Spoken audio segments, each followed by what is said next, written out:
At my niece's birthday party, my parents and my sister did the unthinkable. They held down my little girl, my 11-year-old daughter, and chopped her hair off, just so she wouldn't outshine her cousin. My mother looked at her straight in the eye and said, "Don't make a scene." And I didn't. Not in that moment. But trust me, the next day they were the ones crying, sitting at the police station begging for mercy. You know, people always think family betrayal comes with warning signs, with red flags you can see from a mile away. But this time I didn't see the scissors, I didn't see the laughter, I didn't see them holding her down. All I saw was what they left behind. And I swear that was enough. It was supposed to be a simple Saturday in Austin, Texas. My niece Kayla was turning 12. A backyard party, balloons, music, cake, family, just like any other birthday. But that morning my daughter Emily, who's 11, was glowing like she was about to walk into the best day of her life. Emily had been planning for this for weeks. Her hair was her pride, her treasure. The night before, she carefully washed it, blow-dried it, wrapped it in silk, then double-wrapped it with her bonnet before bed. She begged me earlier in the week to let her go to a real salon this time, not the little strip mall place with the buzzing lights and rushed haircuts. "Mom, I just want to feel pretty just this once," she told me. And how could I say no? I worked 2 extra night shifts at the hospital. I even canceled a massage I'd been looking forward to, just so I could pay for that salon appointment. $120. That's what it cost. And Emily walked out of that salon looking like she had stepped out of a fairy tale. She chose the style herself. Soft curls half pulled up, with little pearl pins tucked into a braid that swept to the side. She stood in front of the mirror and asked me, "Do you think Kayla will like it?" Kayla, my sister Samantha's daughter, was the birthday girl. "She'll love it," I told her, smiling. "You look beautiful." Emily beamed. She even made a gift by hand, wrapping it herself with glitter tape. I had a Saturday hospital shift that day, so Emily went to the party ahead of me. I thought nothing of it. I dropped her off, kissed her goodbye, and told her to have fun. Foolish, maybe. But in that moment, I thought she was safe. After all, it was family. When I pulled into Samantha's driveway that evening, something in my stomach twisted. Not nerves, not paranoia. Just that strange, heavy feeling you only recognize in hindsight, when your body knows something before your brain does. And then the front door opened. Emily stepped out. And for a second, I didn't even recognize her. Her hair, her long, perfect, carefully styled hair was gone. Not trimmed. Not cut. It was hacked. Uneven, jagged, butchered. Some pieces stuck around her chin, others barely reached her ears. It looked like someone had taken a weed whacker to her head. She walked slowly, her eyes down, her shoulders tight. Every step looked heavy. "Emily," I whispered, climbing out of the car. "What happened?" She tried to be brave. She tried to smile. But her lips trembled. "They cut it," she whispered. And then she broke. She cried like her whole world had just collapsed. "They cut it," I repeated, too stunned to process anything else. She nodded through her tears. "Grandma and Aunt Samantha." My chest cracked open. I wanted to scream. I wanted to run inside that house and tear it apart piece by piece. But Emily was sobbing into my shirt, and I knew in that moment my anger had to wait. I knelt down, held her tight, and whispered, "It's okay, baby. I've got you. Can we just go home?" she asked, voice small, broken. I looked at her, and for some reason my voice came out steady. Too steady. That scared me more than anything. "We're not going home yet," I said. I placed my hand gently on her shoulder and led her back toward the house. Inside, the scene was so normal it made me want to vomit. Samantha was clearing plates like nothing had happened. My mother, Linda, was wiping the counters and chatting about leftover cake. The smell of frosting still lingered in the air. I stood in the doorway and asked, my voice calm but sharp, "What happened to my daughter's hair?" Samantha didn't even flinch. She looked right at me and said, "We asked her to put it in a ponytail. She refused. So we cut it." I blinked. "You cut it?" "She was being difficult," Samantha shrugged. My mother chimed in. "We gave her a choice." "A choice?" I repeated. "So let me get this straight. You told an 11-year-old to do something she didn't want to do. And when she said no, you held her down and cut her hair." "It's just hair," Samantha said. "No, it wasn't. But they didn't stop there," Linda added. "Kayla was crying. She saw Emily's fancy salon hair and started crying. Do you think that's fair?" You parade your daughter around like she's some princess when you know we can't afford that." "Yeah," Samantha snapped. "You made my daughter feel ugly on her own birthday. You embarrassed us." I stared at them, my own family, talking about Emily, an 11-year-old little girl, as if she was some kind of rival, as if she wasn't a child with the biggest heart, who handmade a gift just to make her cousin feel loved. I couldn't feel my hands anymore. My voice stayed even. "I'm taking her home." I didn't wait for a response. I walked back outside. Emily was standing by the car wiping her cheeks. I took her hand and we got in together. "Halfway home," she whispered. "Do you think it can be fixed?" My throat tightened. "We'll make it beautiful again," I promised. And she believed me. That was the part that hurt the most. She still believed the world could be fixed. I didn't scream. I didn't threaten. I didn't even cry. Not then. But very soon I knew they would. Because the next day they were the ones crying at the police station. When we got home that night, Emily didn't say much. She went straight to her room, pulled on her hoodie, and curled up on the bed with her knees tucked under her chin. I made her some tea, thinking the warmth might help, thinking maybe I could find words to patch her heart. But when I set the cup down, she looked up at me, and her voice was flat, almost too calm. "They held me down," she said. I froze mid-step. "What?" She repeated it. "They held me down." Aunt Samantha pushed me into the chair. Grandma said, "It's just hair, stop making a scene." And then they cut it. I gripped the edge of the table so hard I thought the wood would splinter. "They held you down?" Emily nodded, staring at her hands. "They were laughing," she added. "Grandpa said I needed to be humbled. Kayla was filming me. And Connor," she paused, swallowing. "Connor had his tablet out. He said he was going to send it to their group chat." Connor, my nephew. Samantha's oldest. 14 and already learning cruelty from the best. Emily's voice cracked. "I told them no. I begged them. But they just laughed." I sat down across from her because if I didn't sit, I was going to break something. The teacup shook in my hand. "They filmed it," she said again, almost whispering. I wanted to scream. To drive back there right then, drag every last one of them into the street, and make them explain themselves. But instead my voice came out cold, controlled. "Emily, what they did wasn't just wrong. It was illegal. It's called assault. They touched you without your permission. They restrained you. They cut your hair while you were crying. That's not just hair. That's a crime." Her eyes widened. "Really?" "Yes. And you don't have to stay quiet about it. Do you want to report it to the police?" She hesitated, picked at a loose string on her hoodie. Then she looked me in the eye and said, "Yeah, let's do it." And in that moment, I knew something had shifted. This wasn't going to end with whispered apologies or sweeping it under the rug. This time they weren't going to get away with it. But before I tell you what happened at the police station, I need you to understand something. This wasn't random. It wasn't some one-time mistake. This cruelty, it's been building for years. Since before Emily was even born. Since before I was even grown. See, in families like mine, the poison doesn't pour in all at once. It drips. A drop here, a drop there. And before you know it, you're drowning in it. Growing up, I was always the second choice daughter. Not in the obvious ways. Not with locked doors or screaming matches. But in the quiet, steady ways that eat at you slowly. My sister Samantha is 2 years older than me. And for the first 15 years of my life, I never questioned why she always got the best. The prettier dresses. The shiny flats. The makeup. The compliments. If there was something nice to go around, Samantha got it first. "Let your sister wear it, she's older. You don't need mascara yet. You're still a little girl. That top is too mature for you. You don't want boys looking at you like that." It didn't matter that Samantha and I were practically the same height by middle school. Or that strangers often mistook us for twins. Or that I never asked for much. What mattered was that she was older, she was prettier, she was the golden child. And I was the shadow. It wasn't just about the clothes. It was about how my parents looked at her and how they looked through me. I didn't think I was pretty back then.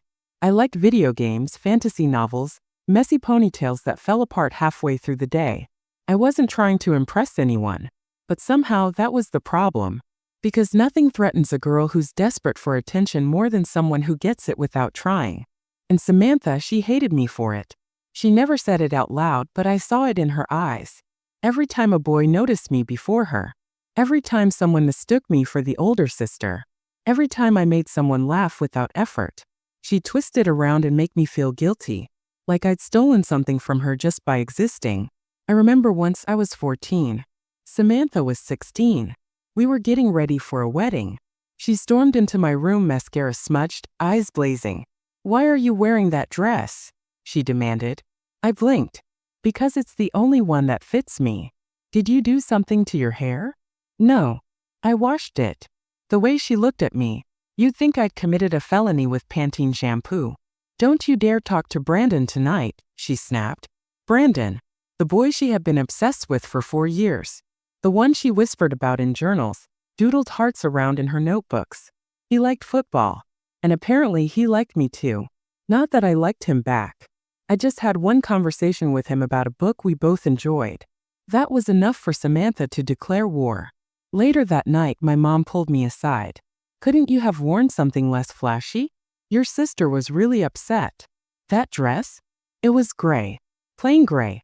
But somehow, even gray was too much if it drew attention away from Samantha. That's how it always was. And it wasn't just petty things. Samantha had a way of sabotaging me in small, almost invisible ways.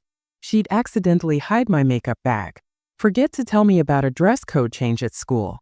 Once, she swapped my conditioner for shampoo, and my hair looked like a frizzed-out broom for a week. And every single time my parents sided with her. No matter how obvious, no matter how cruel, they'd shake their heads at me. "Why are you being so difficult? Why are you so sensitive? Why can't you just let your sister have this one thing?" This went on for years. Quiet, constant cutting.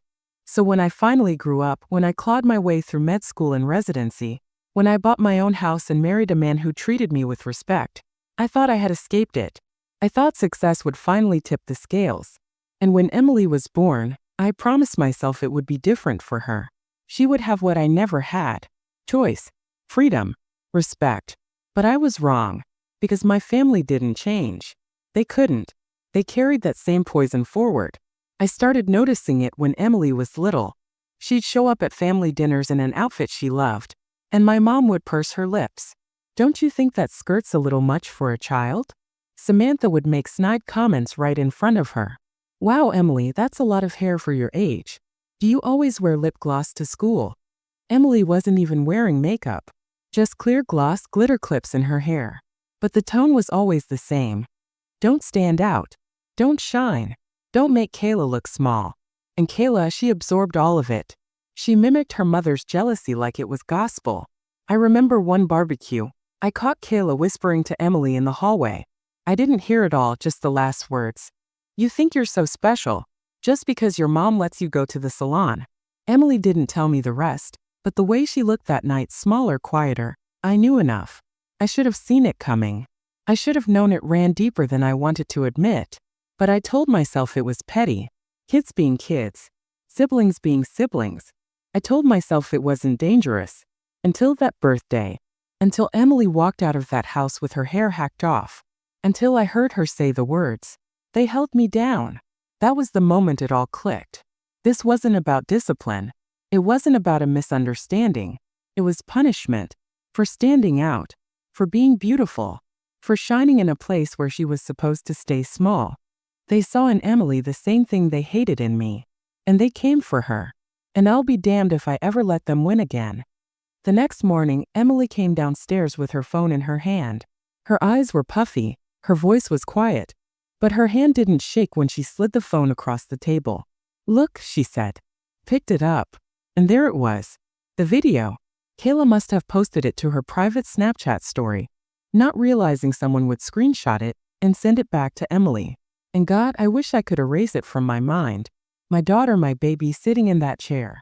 Her face streaked with tears, her hands gripping the armrests as if she could anchor herself. Samantha's hand pushing down on her shoulder. My father smirking in the background. My mother saying, "Don't be dramatic." And then Kayla's voice laughing. "Say goodbye to your princess hair." And the scissors snipping, chopping, cruel. The moment her hair fell to the ground, the room erupted in laughter. My daughter screamed, "Stop, please." And they laughed harder. I had to put the phone down because my hands were trembling so badly. My chest burned with something I can't even call anger. It was deeper, hotter, like my whole body was a furnace. Emily was staring at me, waiting. Now you believe me? I reached across the table, grabbed her hands. Emily, I always believed you. But now the world is going to see this too. She nodded. Let's go to the police. The officer at the station was younger than me, maybe late 20s. He watched the video twice, then leaned back in his chair, his jaw tight. This is bad, he said. Real bad. I folded my arms across my chest. They assaulted her. They humiliated her. And they filmed it like it was some kind of joke. He nodded. We'll need to take an official statement from Emily. Are you comfortable with that? Emily swallowed, glanced at me, then nodded. Yes. I want to tell them. So she did. She sat there, hands clasped in her lap, and she told the officer everything. The way they held her down. The way she begged them to stop. The way they laughed while she cried. Her voice cracked, but she never looked away. And I realized in that moment, my daughter was stronger than I'd ever been at her age. When she finished, the officer closed his notebook. We're going to open an investigation. We'll need to speak with your family members. But with this video as evidence, it's not going to be hard to prove. Relief and rage warred inside me. Relief because finally someone was taking this seriously. Rage because it had to come to this, police reports, investigations before my daughter could get justice from her own family. When we left the station, Emily squeezed my hand. Do you think they're going to hate us now? I looked at her. Emily, they already showed us who they are. If holding you down and cutting your hair is love, then I don't need their version of love. She nodded, quiet, but I saw her shoulders lift just a little. The backlash came fast. By the next evening, my phone was blowing up. Missed calls, voicemails, texts, some angry, some desperate, all of them dripping with denial. Samantha's first message. How could you? Going to the cops over a haircut? Then my mother, you're overreacting. Families handle these things privately. My father's voicemail. You're embarrassing us. You think outsiders will understand our family? This is going to ruin us. Ruin us. As if we had done something wrong. The worst was Kayla's message. She sent it directly to Emily. You're so weak. Can't take a joke? Enjoy being a snitch. When Emily showed me, my blood boiled. She's not weak, I said. She's braver than any of them combined. Emily gave me a small smile, but I could see the sting in her eyes. Words cut deep, especially when they come from people who should have been your cousins, your friends, your safe place.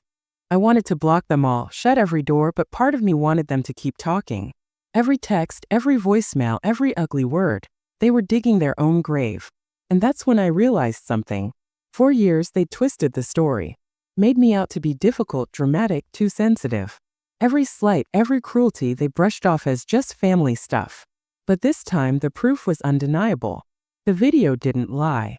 Their own laughter condemned them. For the first time in my life I had the power.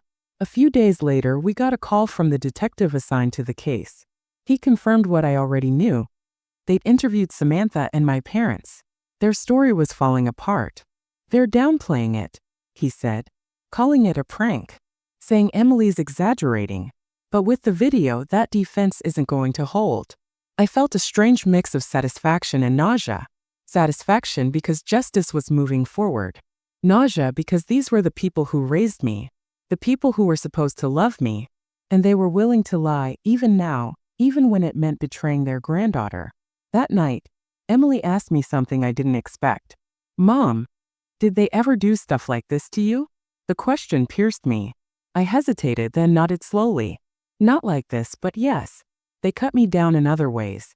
Made me feel small. Made me feel like I didn't deserve to shine. She leaned against me. So they're just repeating it. Yes. But it ends with us, Emily. It ends right here. The court dates were still weeks away, but the storm at home was immediate. Friends I'd known for years started pulling back. Some whispered that I was tearing the family apart. Others sent quiet messages of support. Good for you. About time someone stood up to them. But I didn't care about the whispers. All I cared about was Emily. She was still carrying the weight of it. She flinched when people laughed too loudly. She avoided mirrors for days. She wore her hood up at school, until one kind teacher pulled her aside and told her she looked beautiful no matter what. That night, Emily came to me, tears shining in her eyes. "Mom, I don't want them to win." I brushed the hair from her face. "They won't. Because you're not alone in this. And we're not going to stop until the truth is out." And for the first time since that night, I saw something flicker back in her eyes. Strength. Determination. They thought cutting her hair would humiliate her. But all they'd done was light a fire. The video spread faster than I could have imagined. At first, it was just among Emily's classmates. Someone leaked it to a group chat, and from there, it hit social media. By the next morning, hundreds of strangers had seen it. By the afternoon, thousands. And the comments, God, the comments. Some were outraged. How could a family do this to a child? Some were heartbroken. That poor girl, you can hear her crying. And some were furious. Every one of those adults deserves to be in jail. People who didn't even know us were demanding justice. And for once, the spotlight wasn't on me being dramatic or sensitive. The spotlight was on the truth. My phone buzzed nonstop. Reporters, bloggers, even advocacy groups wanted to talk. I turned most of them away. I didn't care about going viral. All I cared about was Emily. But Emily, she surprised me. One night, she sat beside me on the couch, scrolling through the comments. Her hair still uneven, chopped in cruel lines tucked behind her ears. She looked up at me and whispered, "Mom, they believe me." Her voice cracked, but her smile was real. They see what happened. They know it was wrong. And in that moment, I realized this wasn't just justice. This was healing. The court hearing came sooner than expected. Thanks to the overwhelming public attention, we walked into that courthouse together side by side. Emily's head held high, even though I could feel the nerves buzzing through her. She wore a simple dress, nothing fancy, but she looked radiant. Not because of her hair, because of her courage. Samantha sat across the aisle, her lawyer whispering frantically in her ear. My parents were beside her, stone-faced. They didn't look at me. They didn't look at Emily. Maybe because they couldn't. The judge played the video in full. The sound of Emily's crying filled the courtroom. Every snip of the scissors echoed like a gunshot. And the laughter, my sister's, my father's, Kayla's, rang hollow in the silent room. When the video ended, no one spoke for a long moment. The judge finally cleared his throat. "This," he said, his voice hard, "is not a prank. This is not family teasing. This is humiliation. This is assault." Samantha was sentenced to community service, mandatory counseling, and a restraining order was placed to keep her away from Emily for at least 2 years. My parents were not charged, too slippery, too careful, but the judge didn't hold back his words. Shame on every adult who allowed this to happen. For once, they couldn't twist the story. They couldn't laugh it off. They couldn't make me the villain. When we left the courthouse, the air felt lighter.